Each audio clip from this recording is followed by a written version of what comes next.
You are listening to HOA Meltdown Moments. I brought facts, not feelings.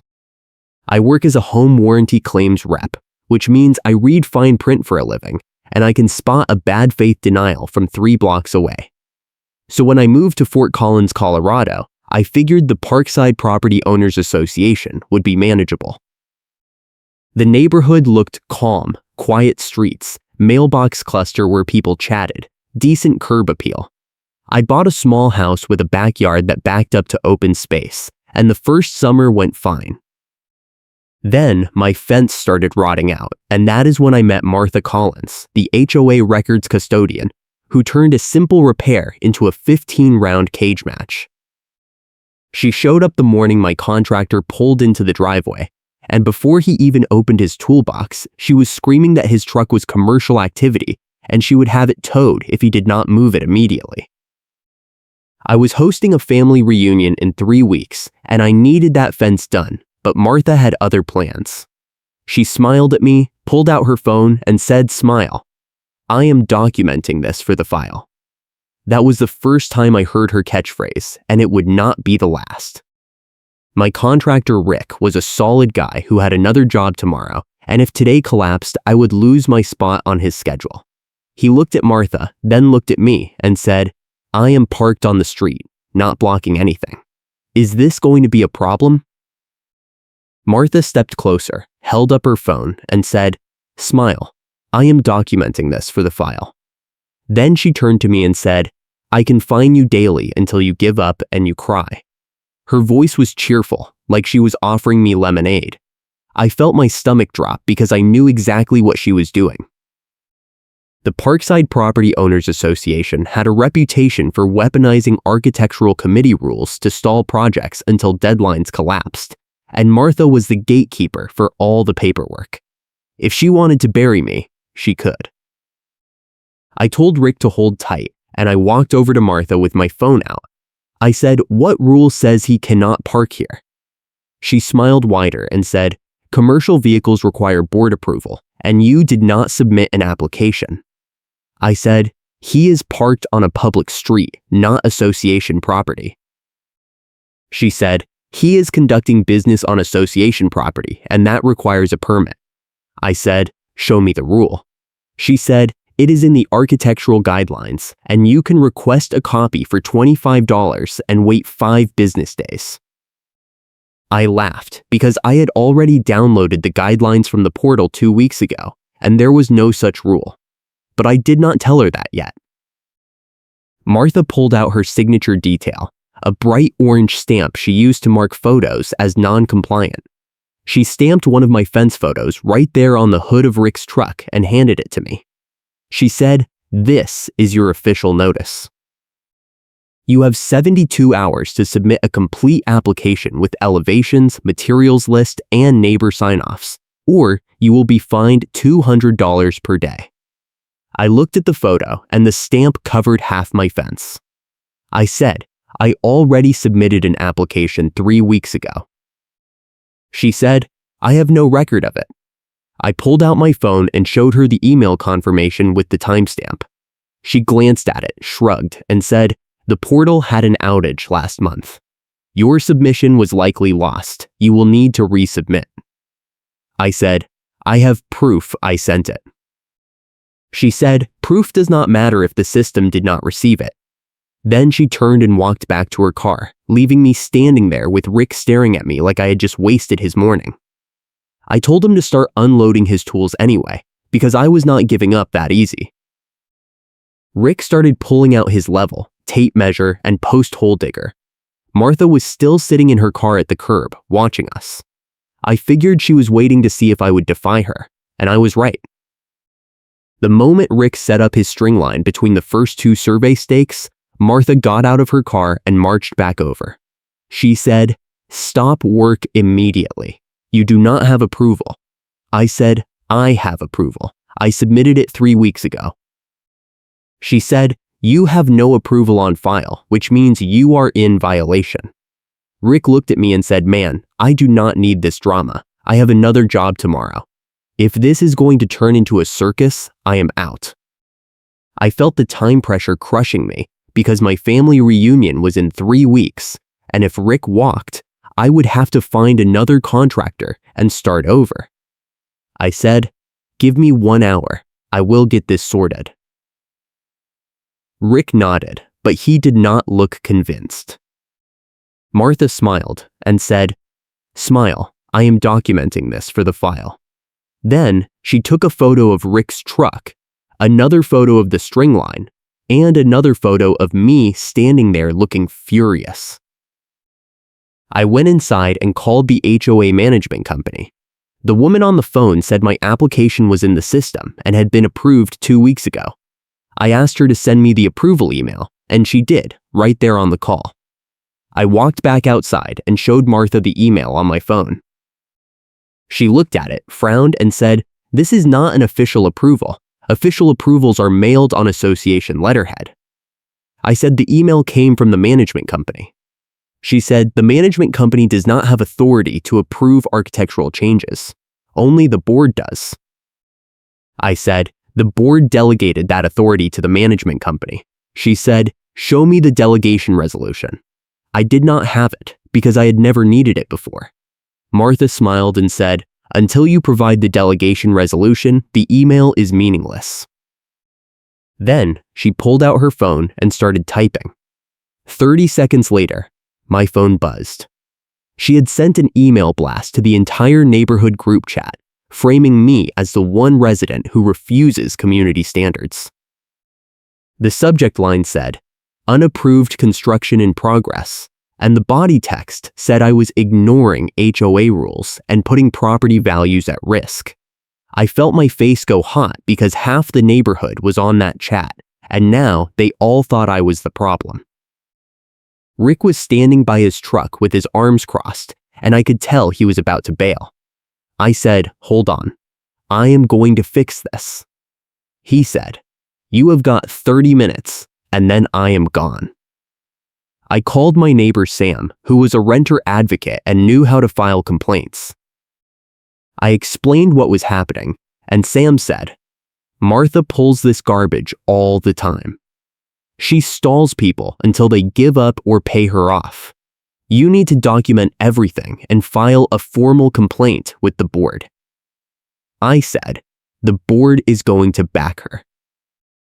Sam said, "Maybe, but if you file a complaint, it creates a paper trail, and that is what you need if this goes legal." I hung up and started taking photos of everything.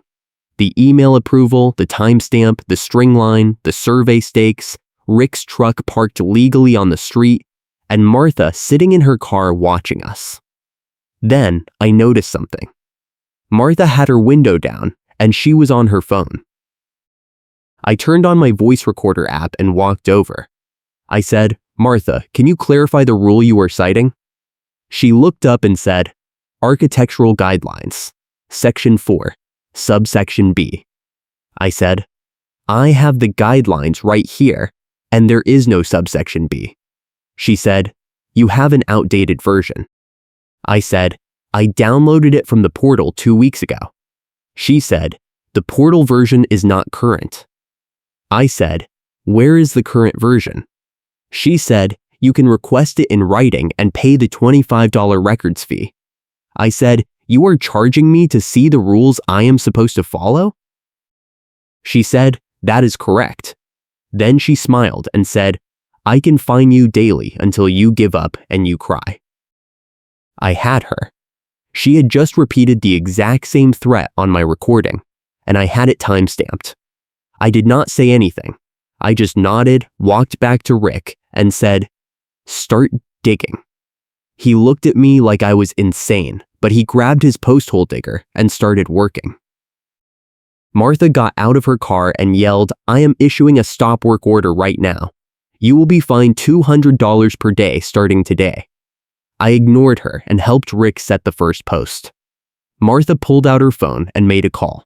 5 minutes later, a tow truck pulled up. The driver got out, and Martha pointed at Rick's truck like she was directing air traffic. She said, "That truck is illegally parked and conducting unpermitted commercial activity. I need it towed immediately."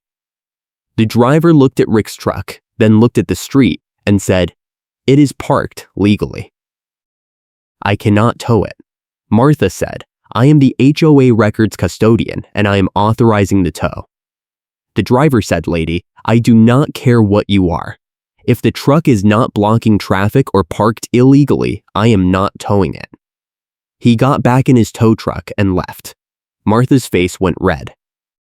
She turned to me and said, you are going to regret this. But she was not done. An hour later, a code enforcement officer from the city showed up. Martha had called in a complaint, claiming I was dumping construction debris on HOA property. The officer walked over, looked at the pile of old fence panels Rick had pulled out, and said, where is this debris supposed to go? I said, it is going in the dumpster I rented, which is parked in my driveway. He walked over, saw the dumpster, and said, you are fine. Just make sure it is gone by the end of the week. He left, and Martha looked like she was about to explode. She walked over and said, you think you are smart, but you have no idea what you are dealing with. I let her call my bluff because she did not realize I was not bluffing. I had already started building my timeline packet, dates, receipts, permit confirmations, email approvals, and photos of every interaction. I also had the recording of her repeating her threat, and I was saving it for the right moment. Rick finished setting the first 4 posts by the end of the day, and I paid him for the work. He said, if she keeps this up, I am not coming back. I said, she will not. I have a plan. He did not look convinced, but he left. That night, I went through the HOA architectural guidelines again, line by line. I found the section Martha kept citing, and she was right. There was a rule about fence height, setback, and materials. But when I cross-referenced it with the board meeting minutes from the portal, I found something explosive. The fence rule she kept quoting was never properly adopted, and the paperwork was blank. The board had discussed it in a meeting 3 years ago, but the vote failed, and the rule was never added to the official guidelines. Someone had written it into the draft version, but it was never ratified. That meant every time Martha enforced the rule, she was enforcing something that did not exist. I saved the meeting minutes, printed them out, and added them to my evidence packet. Then I called Sam and told him what I found. He said, that is huge. You need to bring that to the next board meeting and force them to address it. I said, the next meeting is not for 2 weeks. Sam said, then file an emergency complaint and demand a hearing. I said, how do I do that? He said, send a certified letter to the board president and the management company and request a hearing under state HOA law. They have to respond within 10 days. If you are enjoying this HOA chaos, hit that like button and subscribe for more wild neighborhood drama. I sent the certified letter the next morning. I included copies of the email approval, the meeting minutes showing the fence rule was never adopted, and a formal complaint about selective enforcement. I also requested a hearing to address Martha's pattern of retaliation. The management company responded 3 days later and scheduled a hearing for the following week. Martha found out and sent me another email, this time threatening to fine me for every day the fence work continued. She also tagged my fence supplies as dumping and demanded I remove them immediately. I ignored her and kept building my case. Sam came over that weekend and helped me organize my evidence.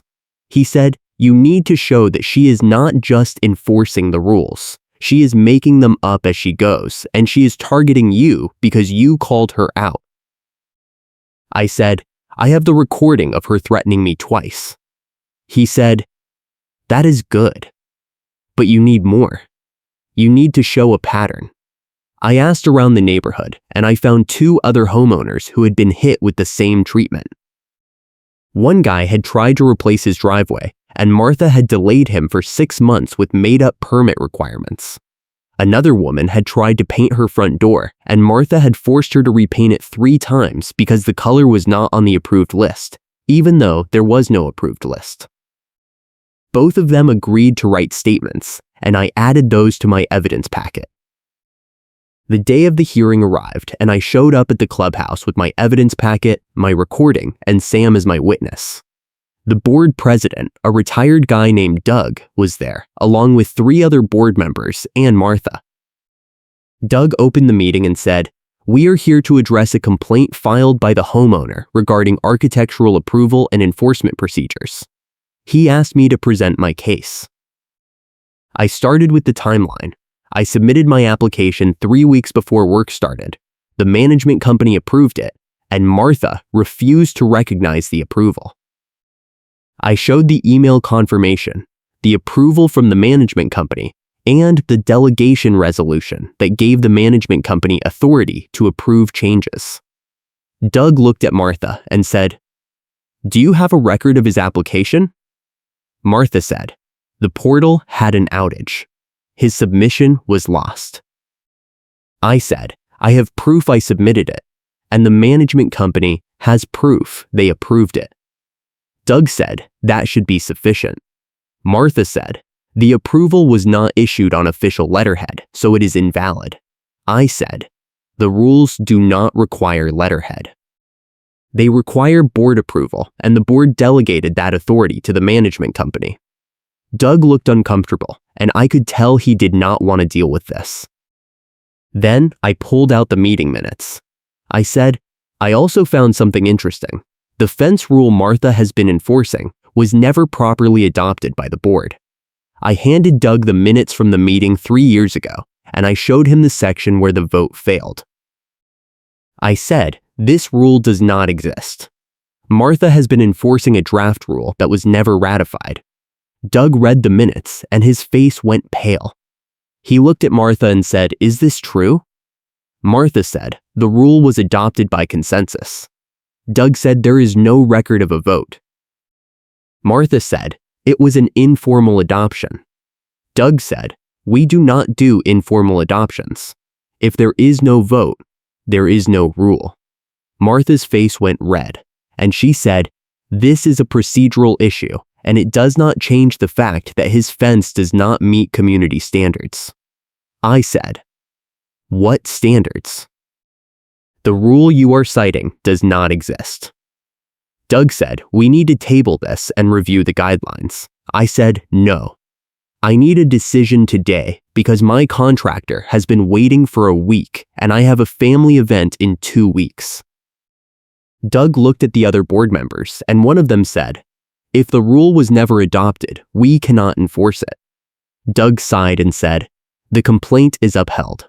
The homeowner's application is approved and work may continue."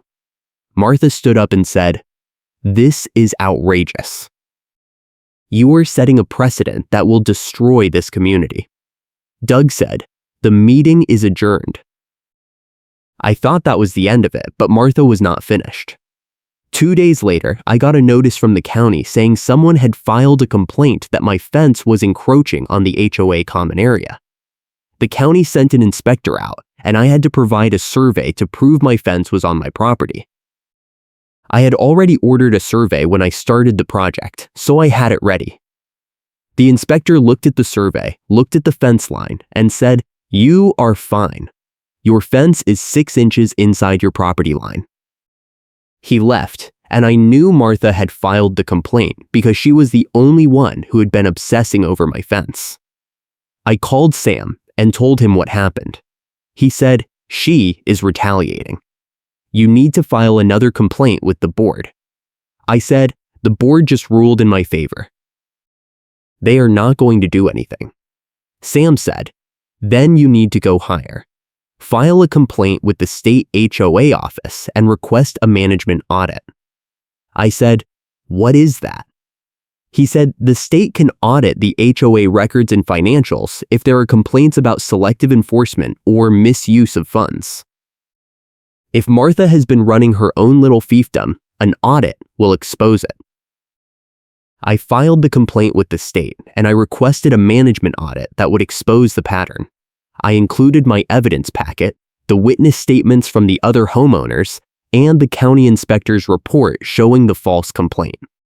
The state responded a week later and said they would open an investigation. Martha found out and went nuclear. She sent another email blast to the neighborhood group chat, this time claiming I was trying to bankrupt the HOA with frivolous complaints. She also started showing up at my house unannounced, taking photos of my fence, my driveway, my front yard, and even my trash cans. She said, "Smile. I am documenting this for the file every single time." I started recording every interaction, and I added the recordings to my evidence file. Then she escalated again. She filed a lien against my property for unpaid fines, claiming I owed $2,000 for the days my fence work continued without approval. The lien showed up on my title report, and my mortgage company sent me a letter asking me to resolve it. I called a lawyer, and he said, "This is retaliation, and it is illegal.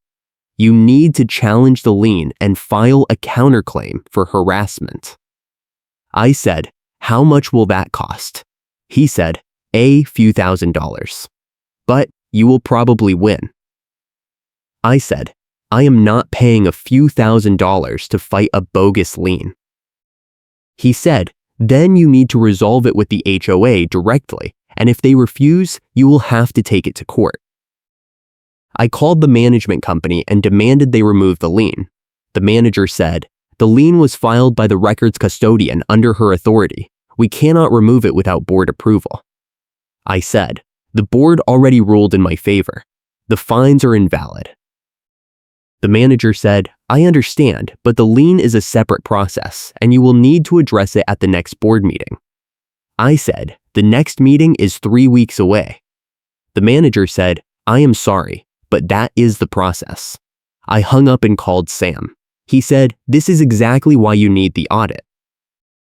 If the state finds that Martha has been abusing her authority, they can force the HOA to remove the lien and reimburse you for damages." I said, "How long will that take?" He said, "Probably a few months." I said, "I do not have a few months. My family reunion is next week, and I need this resolved now." Sam said, "Then you need to force a showdown. Bring everything to the board meeting, play the recordings, and make them fire her." The board meeting was scheduled for the following Tuesday, but I did not wait. I went to the sheriff's substation and filed a formal complaint for harassment and false lien. The deputy took my statement, reviewed my evidence, and said, "This looks like a civil issue, but if she keeps showing up at your house and harassing you, you can get a restraining order." I said, "I do not want a restraining order. I want her to stop abusing her authority." He said, "Then you need to take it up with the HOA board or sue them." I said, "I am going to do both." The deputy said, "Good luck." I left the substation and went straight to the clubhouse. The board was having an emergency session to discuss the state audit, and I walked in unannounced. Doug looked up and said, "This is a closed session." I said, "No, it is not. State law requires HOA meetings to be open unless you are discussing personnel or legal matters." Doug said, "We are discussing legal matters." I said, "Then put it on the record that I am here to address the false lien and the harassment by your records custodian." Doug sighed and said, "Fine. Sit down." I sat down and opened my evidence packet. I said, "I have proof that Martha Collins has been selectively enforcing non-existent rules, filing false complaints with the county, and retaliating against me for challenging her authority.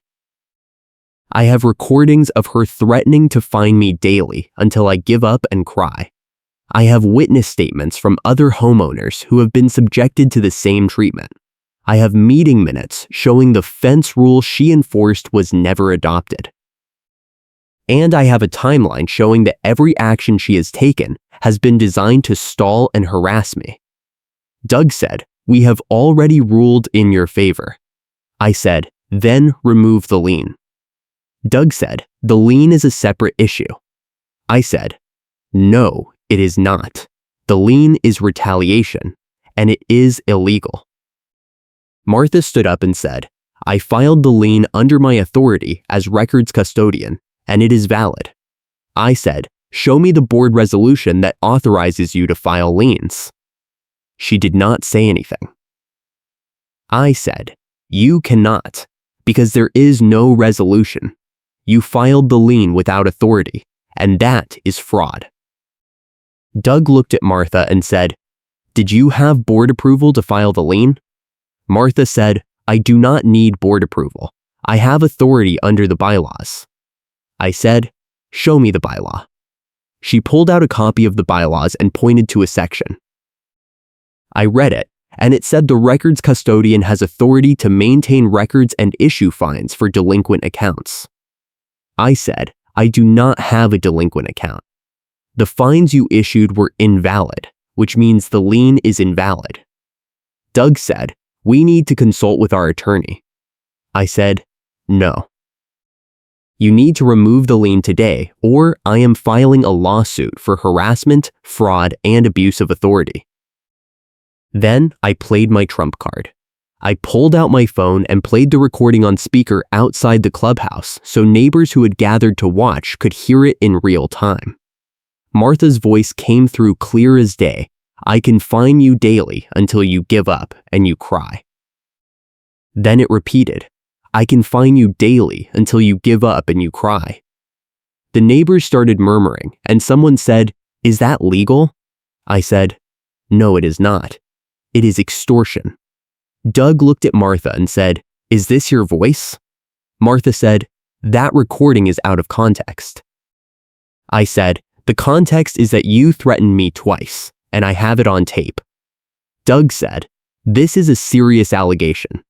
Martha said, "He is twisting my words."